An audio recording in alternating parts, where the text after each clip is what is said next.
Hey everyone, in this video I'm going to be discussing the font family property in CSS. One of the most important aspects of web design is the choice of font. It can set the tone and style of your entire website. CSS provides many options for specifying font families to ensure that your website looks just the way you want it to. Let's get started. Following along from the previous videos, you should already have the index.html file set up to point to an external CSS file. From here, we're going to clear out the code inside the body tag.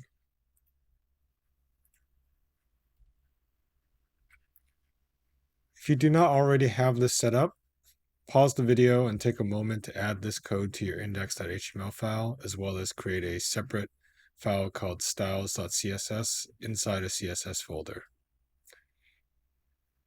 I've also included links in the description where you can find the code to get you started.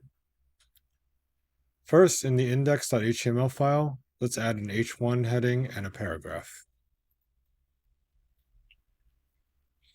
In h1, I'm going to put in the text different font family.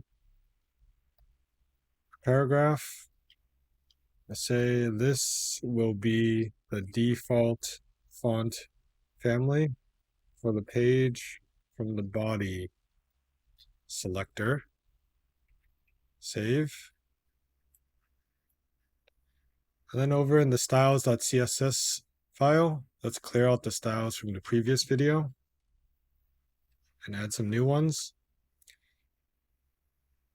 Here, we're going to give the heading and the paragraph different font family styles by first setting the font family for the body, which all elements within the body are going to inherit. Then we're going to give the h1 heading a different font family. So for the body, let's give it a font family of, let's pick Franklin Gothic, and I'm going to let this autofill take care of it. Semicolon. And for the h1, give this a font family of Courier New. Save. So the syntax is quite simple. All you need to do is specify the font name or a list of font names separated by commas.